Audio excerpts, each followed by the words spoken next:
Before we start, leave a like and subscribe to the channel. She only realized she was trembling when the water glass began chattering against her teeth. It wasn't fear of her assailant.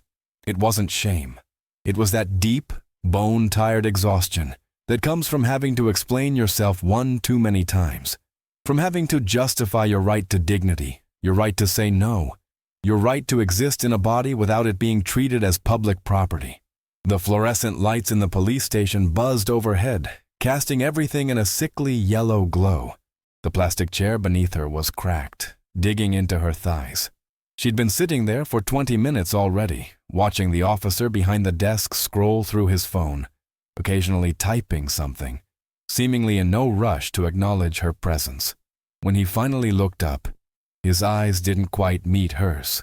"You can start now," he said, his voice flat, already turning back to his computer screen. She took a breath that seemed to catch on something sharp in her chest. Her hands were still shaking, so she set the water glass down on the edge of his desk, watching the small waves settle. And then she told him.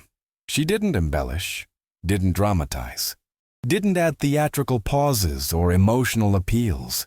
She'd learned, over the years, that emotion was too often used as ammunition against women, proof that they were hysterical, unreliable, making mountains out of molehills.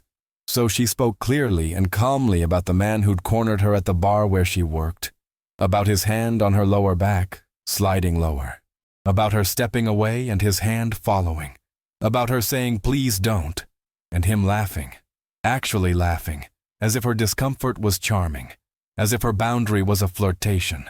She spoke about how he'd leaned in close enough that she could smell the whiskey on his breath and whispered what he wanted to do to her, about how she'd pushed past him and he'd grabbed her wrist hard enough to leave marks that were still fading 5 days later.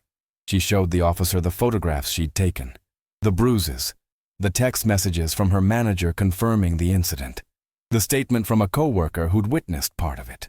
She laid it all out like evidence in a trial, which in a way she supposed it was. When she finished, silence settled over the small office like dust. The officer leaned back in his chair, the metal creaking under his weight. He crossed his arms over his chest and looked at her, really looked at her, in a way that made her skin crawl. His eyes traveled down, then up, lingering in places that had nothing to do with taking a statement. It took longer than necessary, long enough that she knew it was intentional. "You sure you didn't misunderstand?" he asked finally, and there was something in his voice. Amusement, maybe? Or contempt? A half-smile tugged at the corner of his mouth. She swallowed hard, feeling her throat constrict. "I'm sure." He let out a short laugh, the kind that held no humor at all, just meanness dressed up as a joke. "Look." He gestured vaguely at her body, at the dress she'd worn to work that night and hadn't had time to change out of. With that look, that body, you should be grateful for the attention, really. He paused just for a heartbeat, just long enough for the words to land and sink in like stones. "Place for people like you is in a cell, not here complaining." The world didn't spin, didn't go dark. It just became too quiet, as if all the sound had been sucked out of the room, leaving only the buzz of the fluorescent lights and the thundering of her own heartbeat in her ears. "People like you." The words echoed, finding all the old wounds and pressing on them with surgical precision. Every slur she'd ever heard. Every time someone had decided her identity made her less human, less deserving of protection, less worthy of being believed. She stood slowly, her legs unsteady beneath her. Her eyes burned, but she refused to let the tears fall. Not here, not in front of him. She didn't scream, didn't curse, didn't give him the satisfaction of seeing her break. Instead, she picked up her bag, gathered the photographs and printed messages from the desk, and looked him directly in the eye. "Thank you," she said, her voice surprisingly steady, "for showing me exactly who you are." He shrugged, already turning back to his computer. He had no idea what he'd just done, no idea that her phone had been recording in her pocket since the moment she sat down, a habit she'd developed after too many times being told her word wasn't enough. No idea that she wasn't the kind of person who disappeared quietly into shame. No idea that some fires start slow and small, but burn everything down. The next morning arrived without fanfare. The officer, his name was Detective Marcus Reeves, 22 years on the force, 3 commendations, a wife and 2 kids in the suburbs, went through his usual routine. Coffee from the machine in the break room, bitter and too strong. Jokes with Patterson about the game last night, paperwork that had been sitting on his desk for a week. The conversation from the night before had already migrated to that comfortable corner of his memory, where he kept all the things he considered normal. Just another shift, just another complaint that went nowhere, just another person who needed to understand how the real world worked. On the other side of the city, she woke early too. Not to cry, though she'd done plenty of that the night before, in her car in the parking lot of the police station, great heaving sobs that left her ribs aching. Not to hide, though part of her wanted to pull the covers over her head and pretend the world didn't exist. She sat on the edge of her bed and opened her phone, found the recording from last night, and listened to it again all the way through, her jaw tight and her eyes dry now. Place for people like you is in a cell, not here complaining.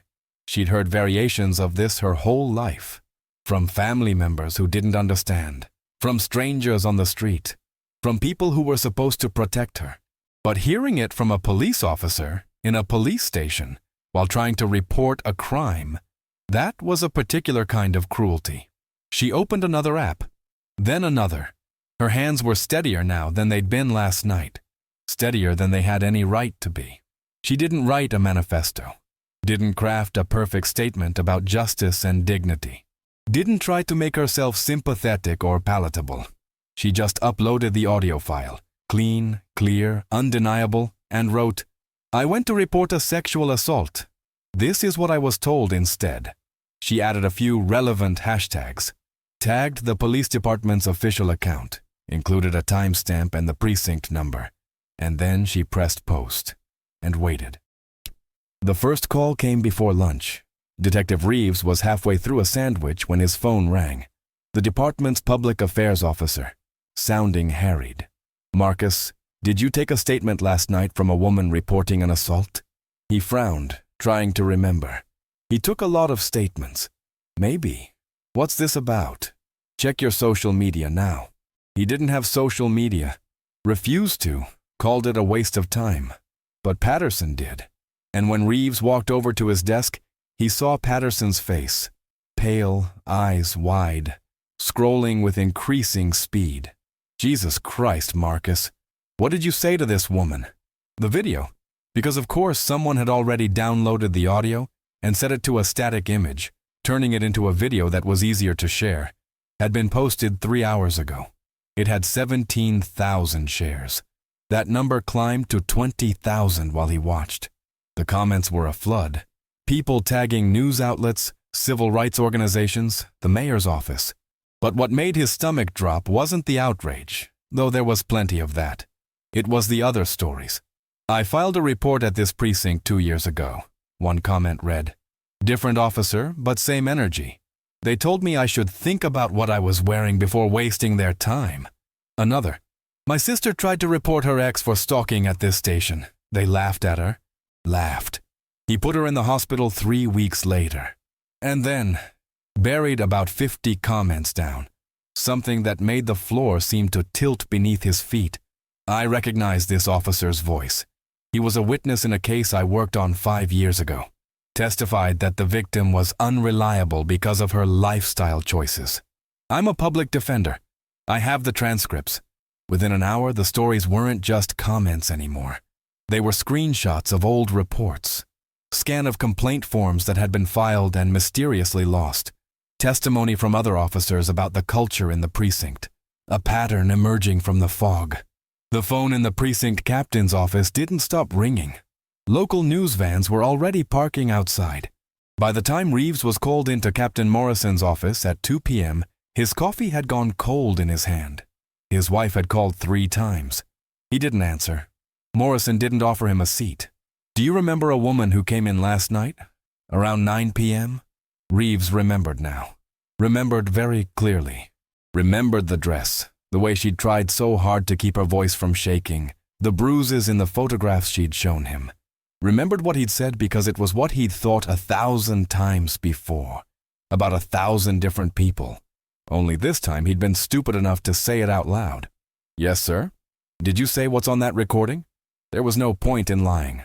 "Sir, Yes or no, detective?" "Yes." Morrison's face was unreadable. "You're suspended, effective immediately. Pending a full investigation, badge and gun, now." For the first time in 22 years, Marcus Reeves felt actual fear. The investigation moved faster than anyone expected. Internal Affairs had been trying to build a case about discriminatory practices in the precinct for months. But people were afraid to come forward. Afraid of retaliation. Afraid of not being believed. Now they came in waves. Women who'd been dismissed. LGBTQ individuals who'd been mocked. People of color who'd filed complaints that vanished. All of them with stories that followed the same template. We came for help. We were treated like criminals instead. The officer herself? Her name was Diana Torres, 31 years old, bartender, daughter of immigrants, survivor, was called back to the station 5 days after her video went viral. She almost didn't go. Sat in her car for 10 minutes, hands on the steering wheel, trying to breathe through the panic. The last time she'd been here, she'd left feeling more violated than she had after the actual assault. At least her assailant was a stranger who'd had too much to drink. Detective Reeves was supposed to be someone she could trust. But she went. Walked through the same doors, down the same hallway with the same flickering light halfway down. But this time, people met her eyes. A young officer she didn't recognize gave her a small nod. The woman at the front desk said, "Thank you for coming," and actually sounded like she meant it. Detective Reeves wasn't behind the desk. He was in one of the interrogation rooms. She could see him through the small window as she passed, sitting where she'd sat countless times in her imagination, pale and silent, while someone else asked the questions. The investigator who spoke with her was a woman from a different precinct, brought in specifically for this case. She was thorough, professional, and most importantly, she believed Diana from the first word. When the interview was over, when she'd gone through everything again, this time having it properly documented, this time being treated like a human being, Diana stood to leave. She didn't plan to stop, didn't plan to look through that window, but she did. Reeves was sitting with his hands folded on the table, staring at nothing. He looked smaller somehow, diminished. She paused there for just a moment, long enough that he sensed someone watching and looked up. Their eyes met through the glass. She didn't smile, didn't glare, just looked at him the way he'd looked at her that night, really seeing him. Then she spoke, knowing he couldn't hear her but needing to say it anyway. "You know what hurt the most that night? It wasn't what you said. It was realizing you actually believed it. That you thought so little of my humanity, that you could say those words and feel nothing." He stared at her, and for just a second, she thought she saw something crack in his expression. She turned and walked away. The months that followed were complicated. Detective Marcus Reeves was fired, lost his pension, faced civil rights charges. The investigation expanded, finding evidence of systematic failures across multiple precincts. Training protocols were overhauled. Several other officers were disciplined or fired. It wasn't a revolution. It wasn't even enough. But it was something.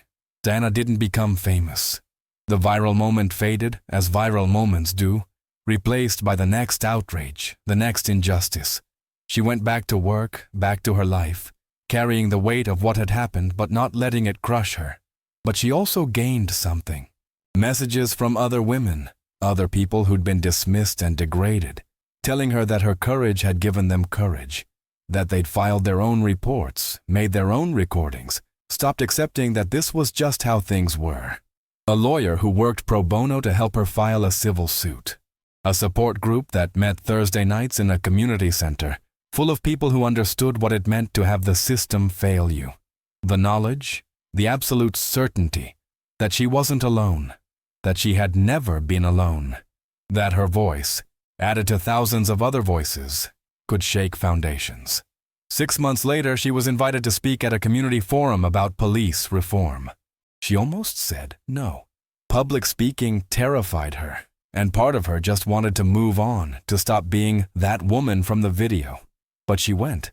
And when someone in the audience, a young woman, maybe 19, with nervous hands and a quiet voice, asked if it was worth it to report, if anything ever really changed, Diana thought about that night in the police station, about Detective Reeves's smirk, about driving home with her hands shaking so hard she could barely grip the steering wheel, about the recording app she'd opened almost by instinct, years of not being believed teaching her to collect her own evidence, about the moment she'd decided to press post, knowing it might change nothing or everything. Yes, she said finally, meeting the young woman's eyes. It's worth it, even when they try to convince you otherwise, especially then. Because silence protects the people who hurt us. Our voices, messy, scared, imperfect as they are, those are what change things. Maybe not all at once, maybe not as much as we need, but enough to matter. She paused, surprised by the steadiness in her own voice. And because you deserve to live in a world where being treated with dignity isn't a favor someone grants you. It's a right, and rights are worth fighting for, even when you're exhausted, even when you're terrified, even when it feels like no one's listening. The young woman nodded, something shifting in her expression. After the forum, she approached Diana and asked quietly, "Can I record when I make my report? Like you did?" Diana pulled out her phone, opened the recording app, and showed her exactly which settings to use. "Always," she said. "Always protect yourself. Always get proof. And never ever let anyone convince you that you deserved less than respect." They stood there for a moment in the fluorescent-lit community center, two strangers bound by the same exhausting necessity of having to defend their right to exist safely in the world. And then the young woman thanked her and left. And Diana went home. The world hadn't transformed. Detective Reeves hadn't had some profound moral awakening. She'd heard he still insisted he'd done nothing wrong, that he was the real victim of cancel culture. But somewhere across the city, a young woman was charging her phone and testing her recording app, preparing to walk into a police station and demand to be heard. And that, Diana thought as she unlocked her apartment door and hung up her coat, was worth something. It was worth everything. If you liked this story, leave a like and subscribe for more.